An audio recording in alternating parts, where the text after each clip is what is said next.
Good morning, YouTube family. Good to see you guys coming on. Happy New Year. So glad that we are back together again. Sorry I missed last week.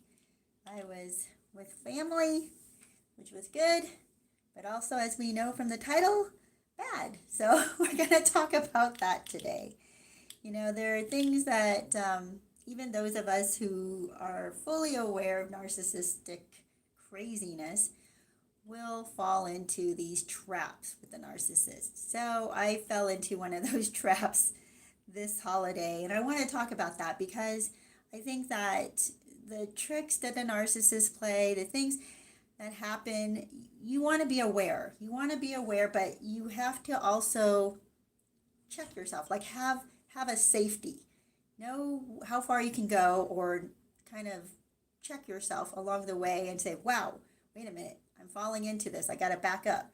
So you have to have these little safety measures in place before meeting up with these narcissists, right? Before you get together with them and you're thinking, okay, things are going to be fine. I'm going to be fine. But you have to practically uh, exercise these things, right? You have to actually practice what you're going to say or how you're going to behave and walking out of the room, or just like leaving, knowing that, oh, it's time for me to leave. I've got to get out of here, which I did do.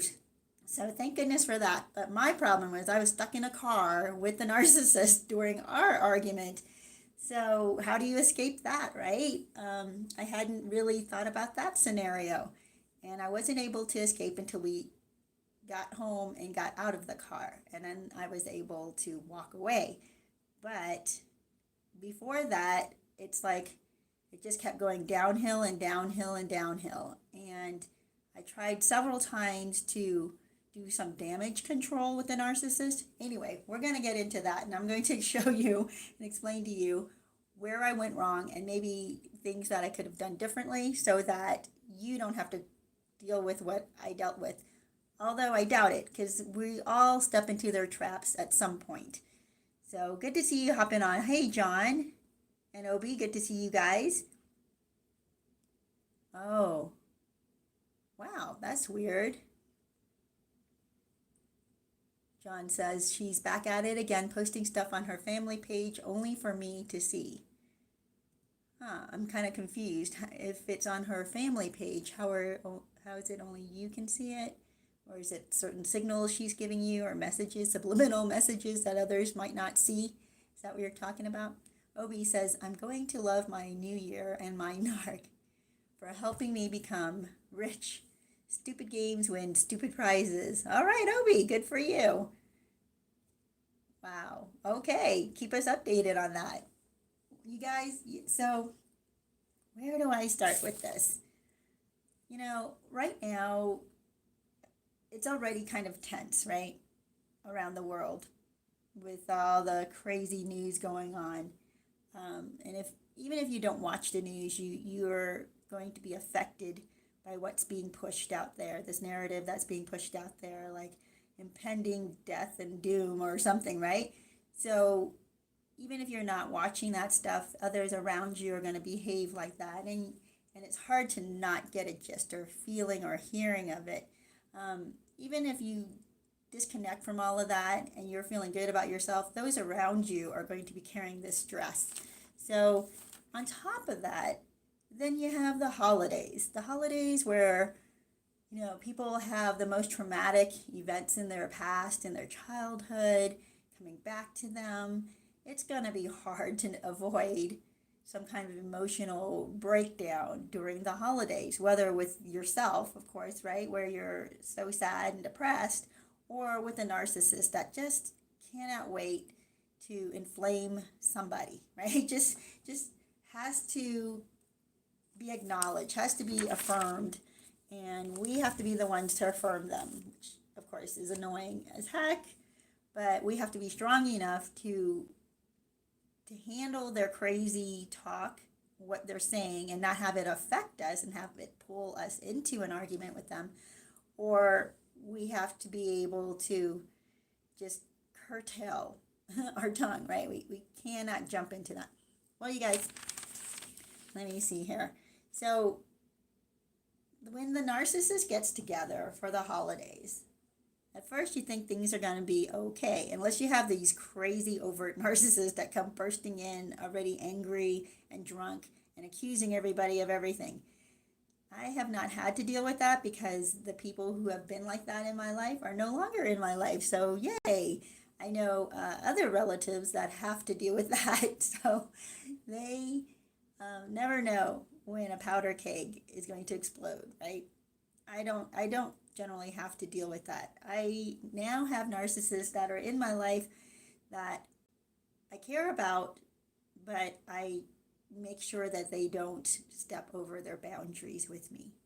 So, one of the things that they will do, if they're not that overt, overbearing, crazy narcissist that comes in barging and angry and shouting at everyone and accusing everyone of what they did last year or decades ago, if you don't have that, and I hope you don't, and if you have that in your life, cut that out as soon as you can and as much as you can. Sadly, there are always enablers in the family that will invite these psychos into the gatherings because they feel bad for them, right? They pity these narcissists, and then you have to deal with it.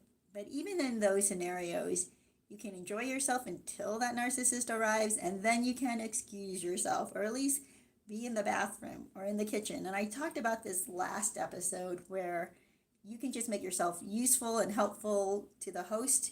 And if you're the host, then you just start cleaning, right? You start focusing on other things. All right, or go outside, right? If you can, go outside or into another room and have meaningful interactions with other people in your family. So, what the covert or less crazy narcissists might do when they come in is, they seem to be starting a conversation, right? And you're thinking, oh, that's okay. They're telling us about what's going on in their life or what they've been up to the last year. But they're going to start describing to you arguments that they've had with other people or incidents or, something that's still eating at them. And they want your approval. They want your affirmation to tell them that they were right and the other person was wrong. So they tell you and describe to you these fights, these arguments they had with others or still are in the midst of, right? And you're listening, trying to think, okay, this is not exactly holiday conversation, but, they're kind of using it as therapy time for them. So you listen. But what you're going to start to recognize is they're not really telling you the whole story because it seems disjointed, right? Seems like they're skipping a few things that the other person just out of nowhere starts berating them, for instance, or out of nowhere starts behaving rudely towards them. And you're like, well, what happened right before that? And if you ask them any of these questions, they're going to get irate, which I also had covered, I think, a couple of episodes ago, where a woman was describing to me an incident that she had over a decade ago and wanting everybody's sympathy and everybody's agreement that she was right and the other person's just this horrible monster of a jerk. And not just that, but also what do you call that? A misogynist, right? Because she's a woman and he's a man and he disrespected her. Anyway, I stupidly, or maybe not stupidly, I didn't realize like this woman's unreasonable because I just met her. And I actually asked a few questions to clarify what actually happened in this incident over 10 years ago that still affects her now. And pretty much she said, nothing. She didn't do anything to warrant his disrespect. He was just simply disrespectful towards her. And when I suggested maybe it wasn't disrespect, but maybe that he was trying, because I try to put myself into other people's shoes, right? And imagine, like, why would they do this? What could be their motivation? What's their goal? And knowing that this guy is a counselor, I thought, well, maybe he's asking questions to people around you or who you interact with who are right there next to you because he wants to hear from them. And she took that as disrespect. And anyway, here's the big deal. She starts to get angry and refuses to hear anything. And that's when I should have just said, okay, that's it, just shut it off and let her be. But no, being the rescuer that I am, I tried to reason with her, tried to help her get over this anger that she's had towards this guy for over a decade. With narcissists and unreasonable people, people who are caught and stuck in a certain pain from the past, for some reason it gives them satisfaction to hold on to this. For some reason it gives them satisfaction to smear people forever, naming names and spreading it around town and hoping everybody will now have a bad opinion of this person because of what they're telling them. That's why I don't care for gossips like that. I know that all of us might get caught up in some of these things where we're sharing with other people what happened in the past, and that's fine. But if it's a figure that um, is still interacting with others that you don't need to bring up the name. You can bring up the situation and not the name, right? You don't have to identify the person if you really want to know the other, the people you're speaking to, if you really want to know their opinion. And this is not what she was going for. She was not going for opinions. She just wanted her opinion to be the one opinion. And she wanted other people to agree with her and to hate this other guy. So this is what narcissists will do. Even in a holiday situation, they'll start telling you about things that happened 10 years ago, 15 years ago, back in their childhood against one of your aunts or uncles or your grandparents, and they'll drag all this stuff up, and you might be tempted to ask a few questions, right? To clarify, because it doesn't make sense. Like your story is really bizarre and doesn't make sense. And that's what they want you to believe. They want you to believe that it doesn't make sense because the other person's totally psycho and they're the sane one, even though they're the one who's bringing something up from 15 years ago. What you do in those situations is if you ask one question and you see like they're not interested in answering that and they're pushing their narrative, you got to just let it go. I know our intention is to help them, and which is mine. Like maybe I can help her get over this, because if she sees it from this other perspective, maybe she won't be as angry or as insulted or as injured. But these narcissists love to hold on to injury. They love to hold on to pain, or they act like they're in pain, but I think that they're just getting attention, because narcissists love pity. They love pity. They want you to pity them. And yet at the same time, they want you to respect them and admire them. But they want you to think that the things that happen to them are far worse than things that happen to other people, right? Such an injustice, always happens to them. And therefore, they deserve our pity. They come into the holiday telling us these stories, trying to elicit pity from us, not trying to resolve anything, not trying to better understand and maybe get over it. Because if they can get over it, then why would we pity them, right? They're there to exploit the situation, that they have an audience that's there for the holidays. Now they get to have this audience to tell all of their tales to. Don't get caught up in it. And I know it's kind of after the holidays, but it will continue, right? Every time we interact with a narcissist, this is what's going to happen. They're trying to elicit pity, and if they get something other than pity from you, they're going to get angry. They're going to get back at you. So let me see here.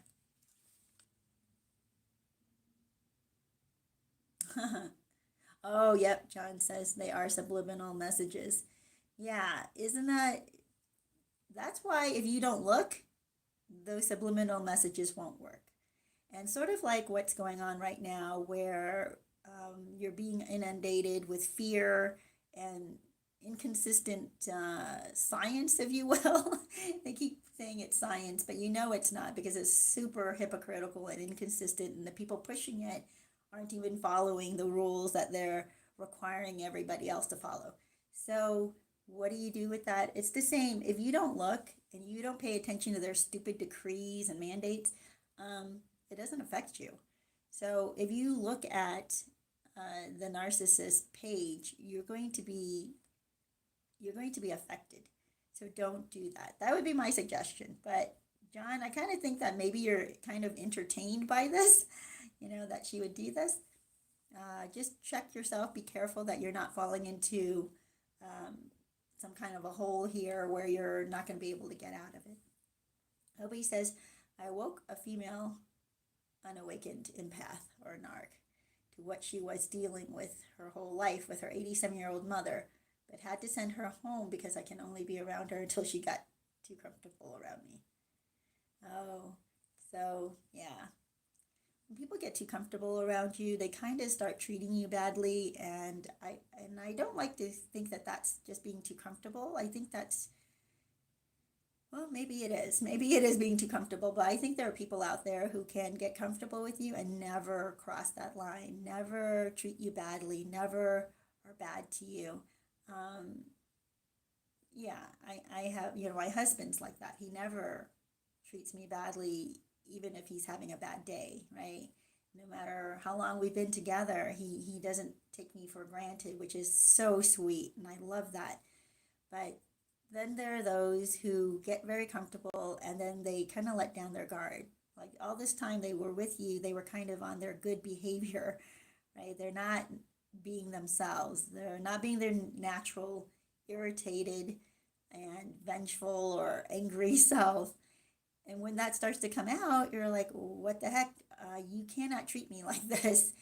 And there are boundaries. This is where actually boundaries work with people who are unaware they're doing it. But those who are fully aware they're doing it, your boundaries will only incite them further. But then you can leave, right? You can always do that. You can always walk out. Sometimes people convince themselves they can't leave, right? They can't leave for whatever reason. And I gotta say, actually, you can always leave. Now, there are dangerous situations where the narcissist may threaten you, right?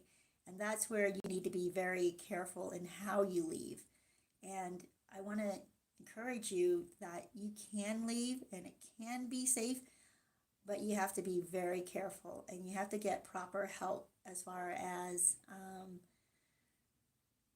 others that you can hide with, if you would, or who could help you escape, and also the law. It's I'm kind of like iffy on the law because you've heard so many stories of the police can't do anything until the narcissist actually does something violent, like just verbal threats. They don't consider that an issue, or they can't prove anything because it's your word against their word. Um, and then that only incites the narcissist further, right, into more violence if they hear that you went to the police. So that's, I wish I could say your that's the safe place that you can go, but it kind of isn't. So like I said, be careful. Find halfway houses or places where people deal with abuse situations and have experience with that, and they have like plans in place and how to get these plans implemented. All right, sorry, I kind of went off on a tangent there, but I thought that was kind of necessary to say, because I'm telling you, you can leave, but if you're in that kind of a situation, be very careful. For the rest of us, for some reason, we convince ourselves we cannot leave, right? We care too much about this person. If we leave, that means we're abandoning them. If we leave, that means we give up, right? If we leave, they were right in accusing us of not caring, all the guilt trip that they gave us. So we convince ourselves we have to stay to prove something. Those are the people I'm talking to. You can always leave. You don't have to stay and take the crap. All right. Oh, Jennifer, good to see you. Aw, thank you.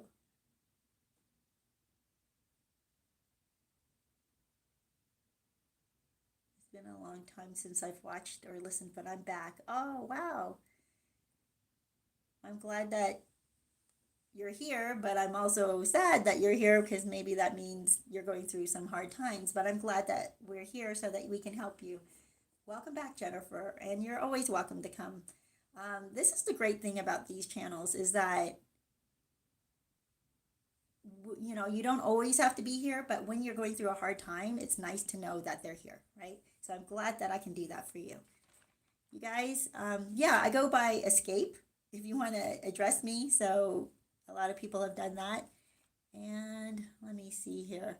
I wanted to share with you some of the crazy things that the narcissist does during the holidays and how I fell into the fight that I did.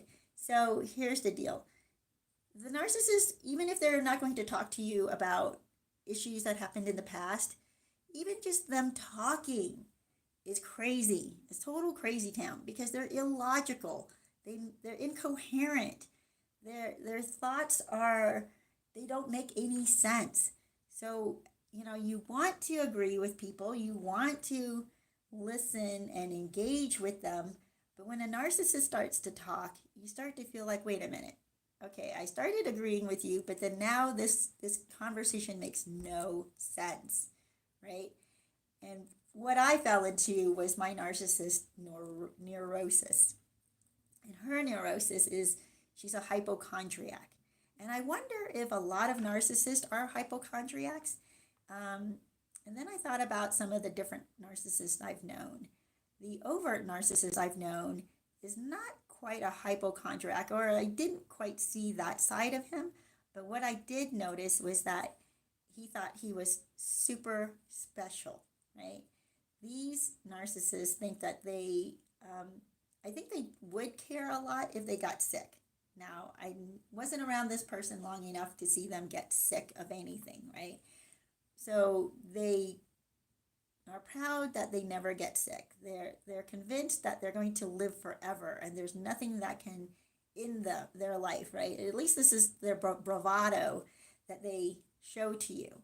And they'll tell you that, their blood work or their whatever it is, something inside of them is so super beyond what other people have, or their blood type, or, oh my gosh, actually that was something that other narcissists talked about, was her blood type, like how they're super because of this blood type. And to me, I've never heard that before until I've been around narcissists, that they are super proud of their blood type. If it's, well, I'm not going to go into it because I don't know and understand the blood type thing very well, and I should probably look into it, right? But they were talking about how they're either a universal donor. Yeah, I think that's what it is. So, they're super special because of that. Like, okay, I guess so, yeah. But I don't understand bringing that up in conversation with people you barely know. But okay.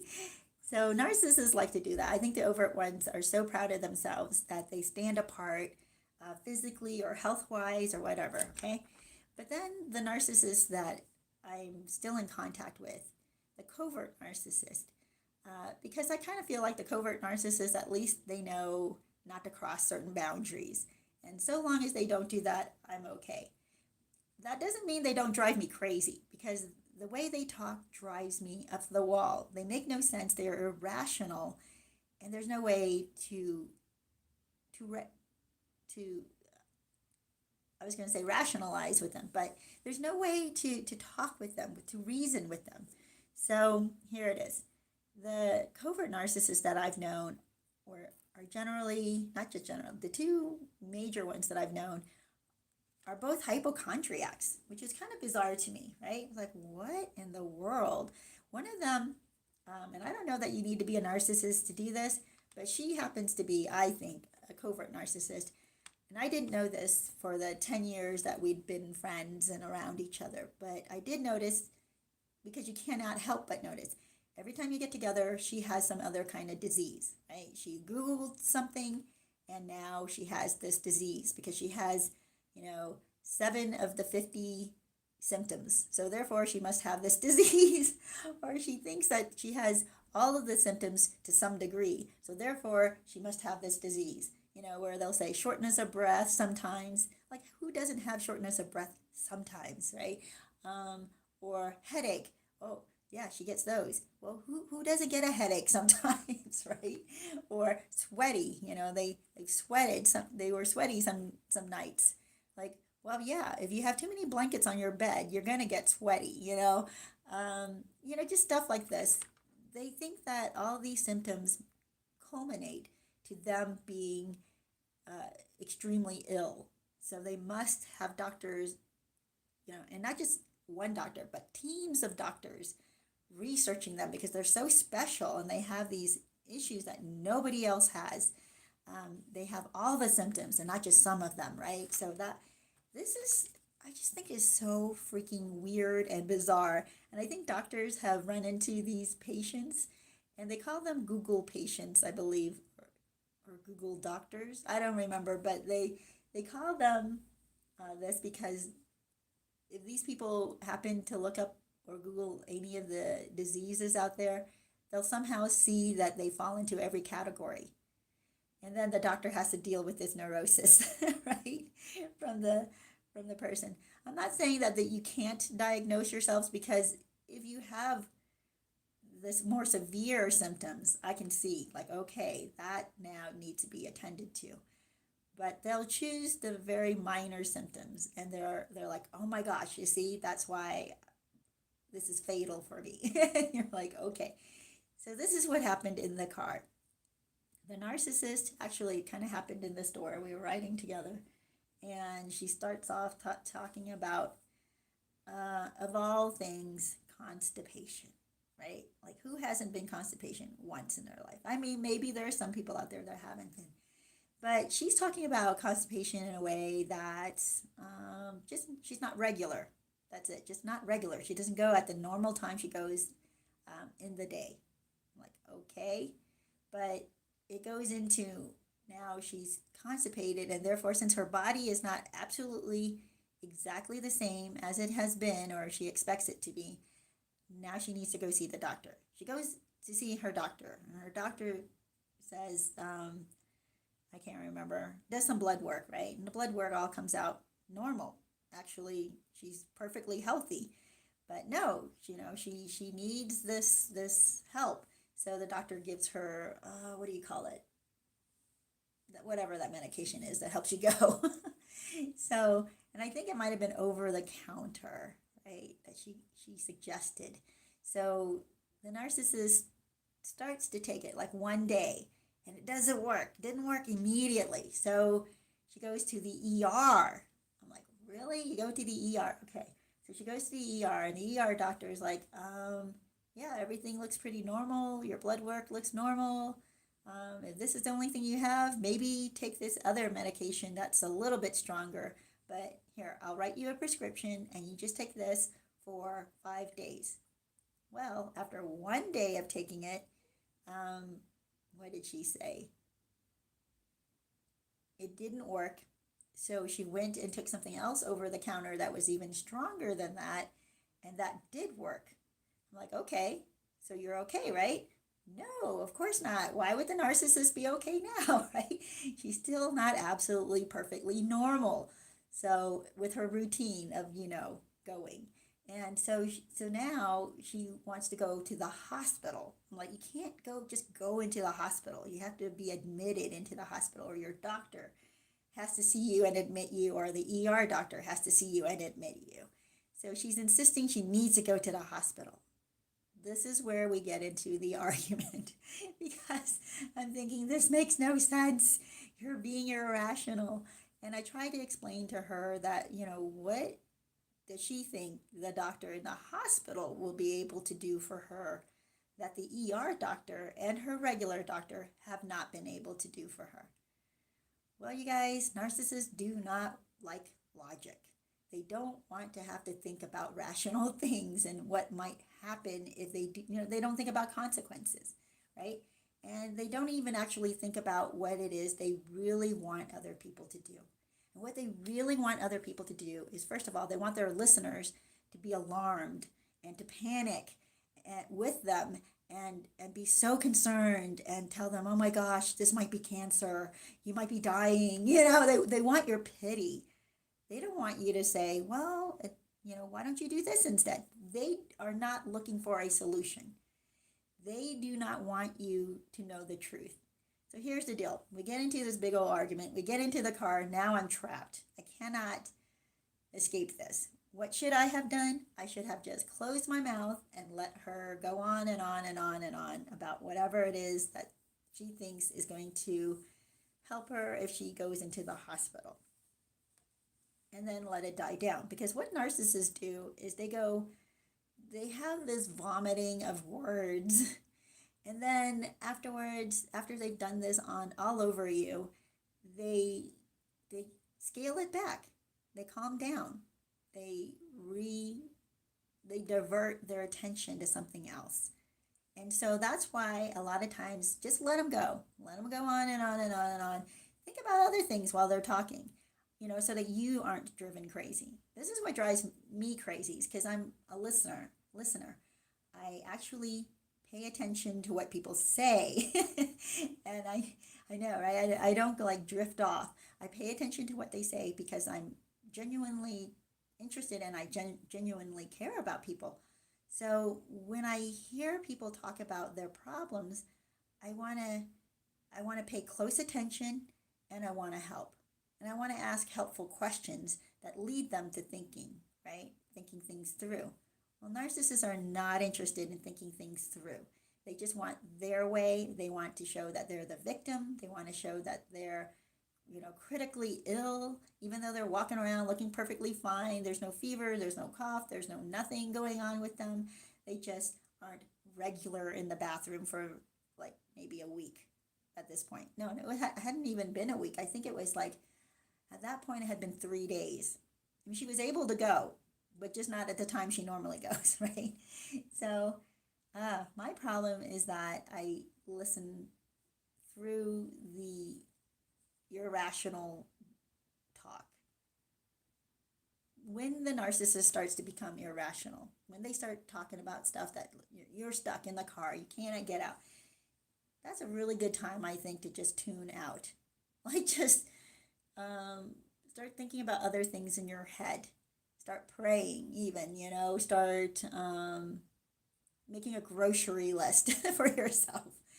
That's what I should have done. But anyway, after a while, after she said a few more things, I had to keep questioning. I was like, well, that doesn't make sense. Why don't you do this? Did you do that? Come to find out, here's the deal. She did not let me know. The ER doctor gave her a prescription to take for 5 days. She was on day 1. She did not tell me that. She just told me she took the prescription and it didn't help. She didn't tell me she had only taken it one time. Then she insisted that she still needed to go to the hospital because this prescription did not help. Oh my gosh.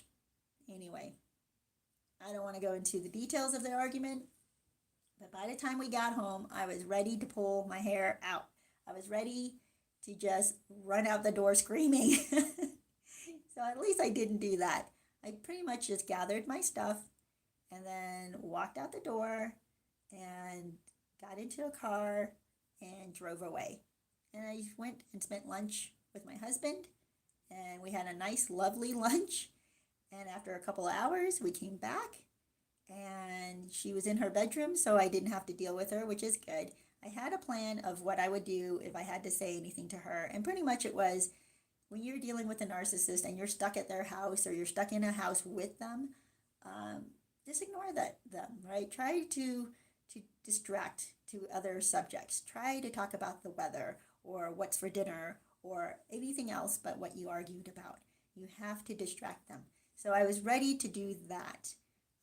I didn't have to because she was, pretty much locked herself away for the rest of the day. So I was good to go. Come to find out, she did calm down, and then the next day we were fine. She tried to broach the topic again with me a few more times while I was there. And I stood my ground and said, yeah, I was telling you that it probably wasn't, I know it sounds terrible, but that's just me. I cannot, I don't like things that are illogical. I just don't like that. So I was able to at least stand my ground and say, yeah, pretty much that's what I said. Pretty much that's what I told you, and glad things are working out better for you now. The narcissist came to the conclusion that she solved this all by herself, by not freaking out. Like, she continued to eat the things that would help her, which is what I had suggested. But she insisted that she's the one who thought of this and she's the one who followed through with this. So she's the one who cured herself. Like, okay, whatever. you know, those types of arguments you cannot get into with a narcissist. The who gets the credit, right? They always get the credit for whatever works, and you get the blame when things don't work because it's never their fault. So at this point, I just ignored her crediting herself for getting herself out of this situation and fixing herself, and just let her know that, well, I'm glad she's feeling better. And we got along just fine after that. My mistake with the narcissist was that I thought if you ask enough questions, if you point out enough facts, they will come around. They will see logic. They will become rational. Narcissists are not like this. They are so wrapped up in their, in their trauma, and that they need pity. They need affirmation. They need you to agree with them.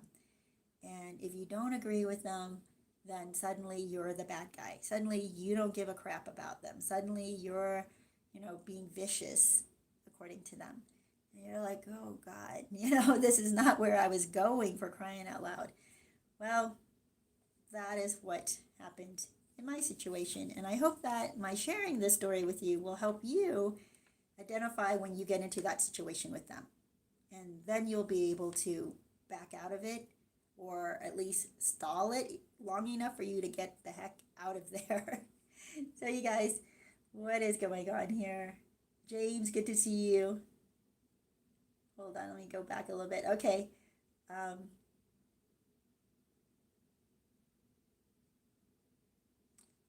me see. It says, it took me several months to plan my escape. Oh, wow. I already had a suitcase packed at a friend's. Got a taxi to the airport and left. Best thing I have ever done. Yes, exactly. I have a friend who had to do exactly the same type of thing, where she kept money and I believe a suitcase at a different friend's house. So her mom had been giving her money cash each time she saw her over a period of several months, and I think it might have been over a period of a year, and helping her to plan her escape. And at one point she did. She just walked out the door without anything else that, was in the house, went to her friend's house, had the cash, had the suitcase, and was able to get away. Obi says, my friend's 87-year-old narc mom is worried she has cancer. At 87, it's possible. Happy you got out, James. It's annoying, especially if you don't know the ways to this disorder. Yeah. They don't see logic, they see what they want to see. After all, it's their world. Exactly. This is how they feel. It's just totally their world. You guys, I'm not saying that there are things out there where you might feel like, oh, you are sick, right? And nobody's listening to you. There definitely have been those situations, and I've had to stand up for a couple of people actually in my life at the hospital where the doctors were not paying attention to certain things going on with their patient, and their patient happened to be someone close to me. So I was able to ask a lot of questions and pursue things until the patients got the care they were supposed to get. Like, doctors would actually release a person from the emergency room who cannot walk on their own. Did you guys catch that? It's happened so many times to so many people. And I'm not putting down emergency room doctors. What I'm saying here is that you have patient rights and you need to advocate for yourself.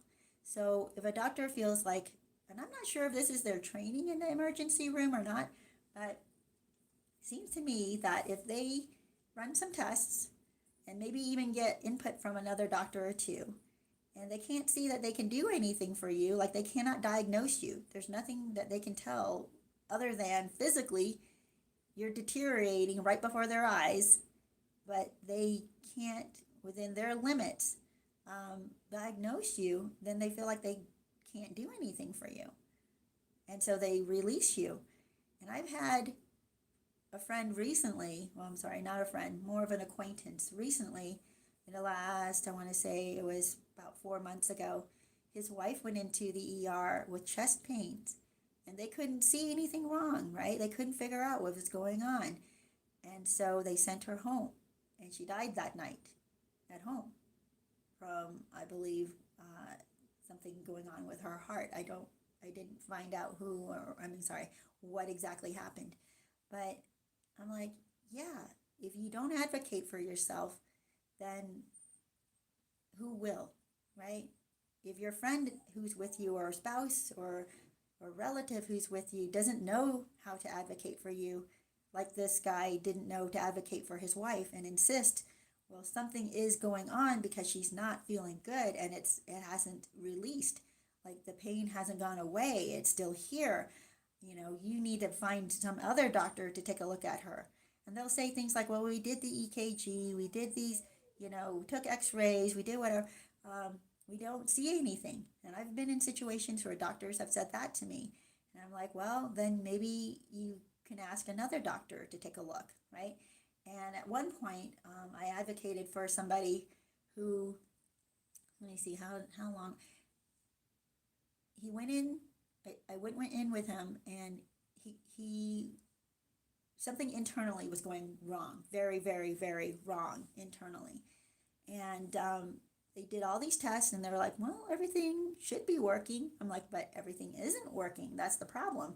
Things are not proceeding as they should, right? Things are not coming out as they should over a period of a day and a half. And not only coming out some, not coming at all, zero, nothing, no liquids, no solids, no nothing is happening.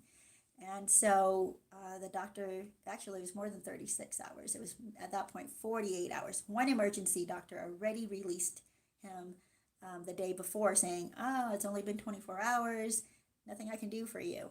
So come back tomorrow if it worsens. And sure enough, it worsened. We took him back in the next day. And that ER doctor, spent a little more time with him. And I said, well, maybe you need to ask, get second or different opinions. And I listed other issues this person had in the past.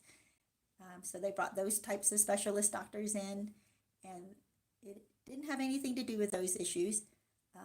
So he said, well, I've done all these tests, and I've had a couple other doctors look at him or his chart, and they can't find anything, so we're going to have to release him.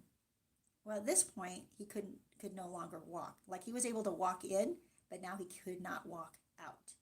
So I was like, okay, well, that doesn't make sense. Here's when your logic has to kick in for you. You cannot ignore logic for your health, okay? So when the doctor was ready to release him, because paperwork and tests said they couldn't find something, that doesn't mean there wasn't something there that they did not test for, all right? So at this point, I said, well, I'm not taking him out because, first of all, he cannot walk, right? So I'm not going to wheelchair him out because what am I going to do? Like dump him at the house and at his house and then say, good luck? You have to figure out what to do. So he went back into the hospital, and this time he found another specialist. And it turned out this specialist was the very person that my friend needed. So this specialist took a first assessment of my friend, and after the first few minutes looked at the nurse and said, admit him right now. And so if he had not been admitted that day, he would have died. I mean, I'm not making this up. The doctor was at the point where she felt like if she did not do something, and they couldn't figure out what was going on. Like, none of the tests were showing what was going on. All they knew was what they saw with their own eyes, what physically they saw, and they tested certain parts of it, like totally numb legs, couldn't feel his feet, and they monitored and they saw that this paralysis was progressing. So they couldn't tell why, like they didn't know why, neither did the ER doctor know why. And the sad thing with the ER doctor is he's not there to diagnose the more severe issues. They're just there to stabilize you, I suppose, right? And this was not stabilizing.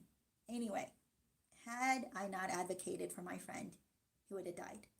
And so when I say when a narcissist complains about health issues and you don't want to just ignore it, you do want to listen, but you do want to listen for inconsistencies. You do want to listen for, whether it's rational or logical or, have they tried this? Have they tried that?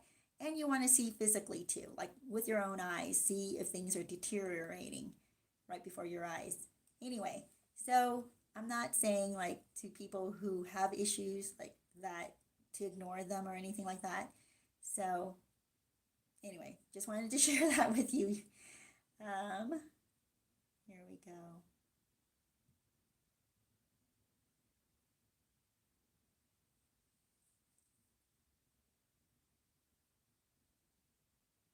Oh my gosh.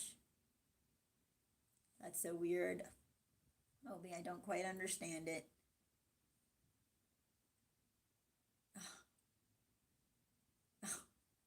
Okay, I understand it now. That is a bit creepy and weird. Well, you guys, thank you so much for listening. I think that we all kind of understand at this point that narcissists will try to get into arguments with you, will maybe not even intentionally, right? But they're nonsense, they're craziness, they're unreasonableness, they're just irrational beings. The mental gymnastics they have to do to tell you a story that makes no sense, right? Might pull you into an argument with them because you might disagree or you might want clarity.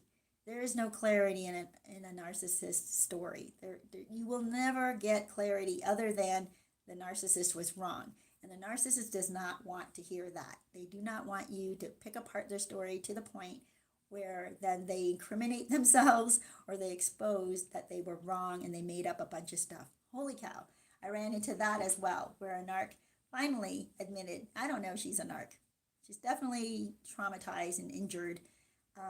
But when she was telling some story that she was very indignant about, some incident that happened to her, and I dug and I dug and I dug until we've come to the conclusion, or she admits, because I said to her over and over again, did this really happen? Did this person really do that? Who was the person?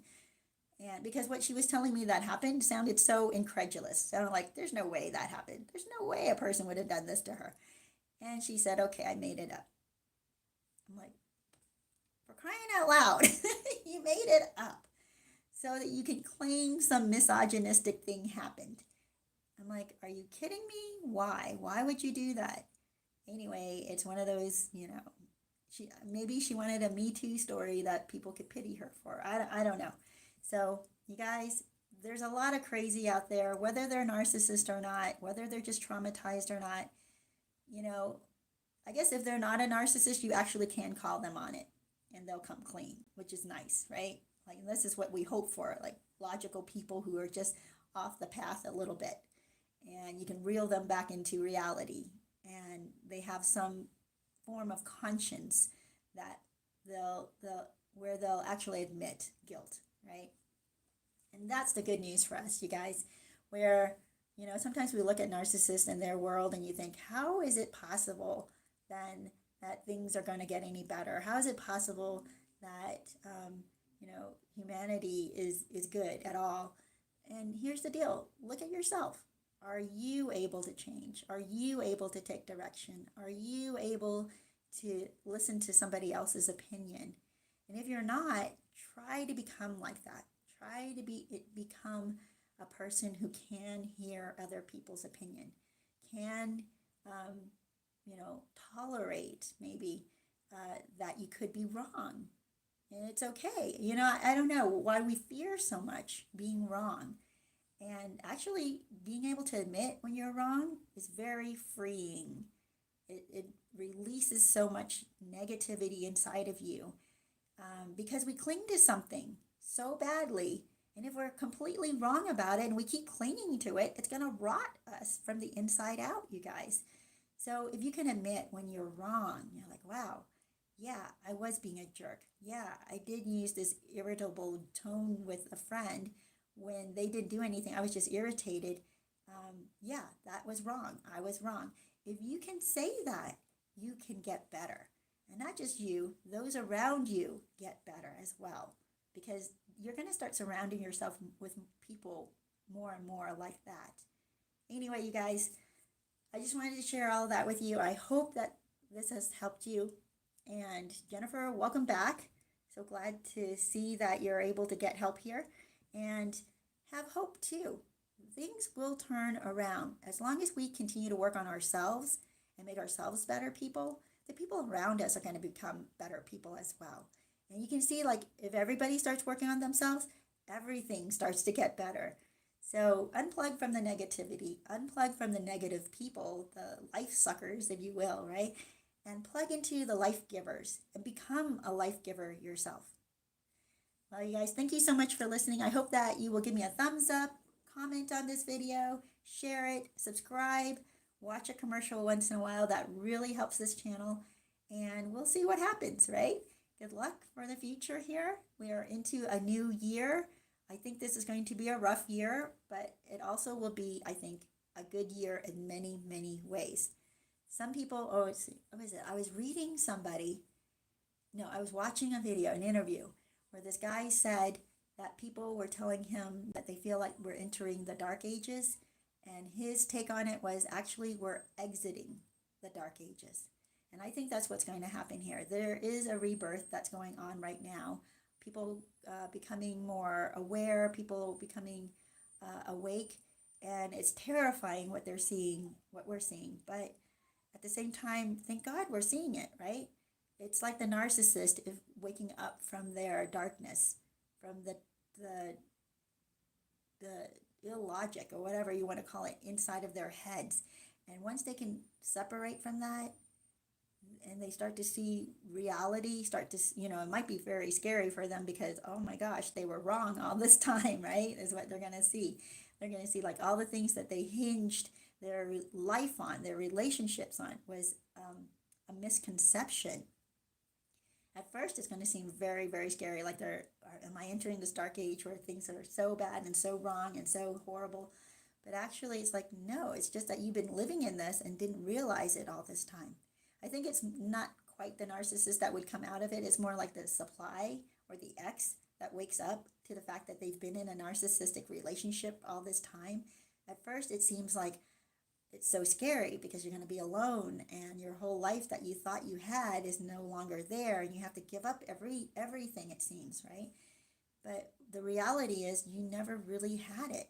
You never really had this beautiful, wonderful life that you thought you did. You never had this loving, doting spouse. You actually had a cheating, lying, degrading person as a spouse. And now you're starting to see all the things they did to you, and you're like, wow, this is a really horrible, dark, bleak story. But the reality is you're coming out of that horrible, bleak, dark story. And your friends and your family may have been telling you all along to get out. This is wrong. This is bad. You're being abused. This is not, they shouldn't be treating you this way. All along, you had these rose-colored glasses on, thinking things were wonderful and beautiful. And then once you take those glasses off and you see around you this trauma and this darkness, it's actually a good thing. Now that you see it, you can escape it. You can get out of it. You can walk away. Well, you guys, that is my show today. Don't forget to subscribe. Don't forget to comment. Give me a thumbs up. Watch a commercial once in a while. Blessings to you, and I will see you next week.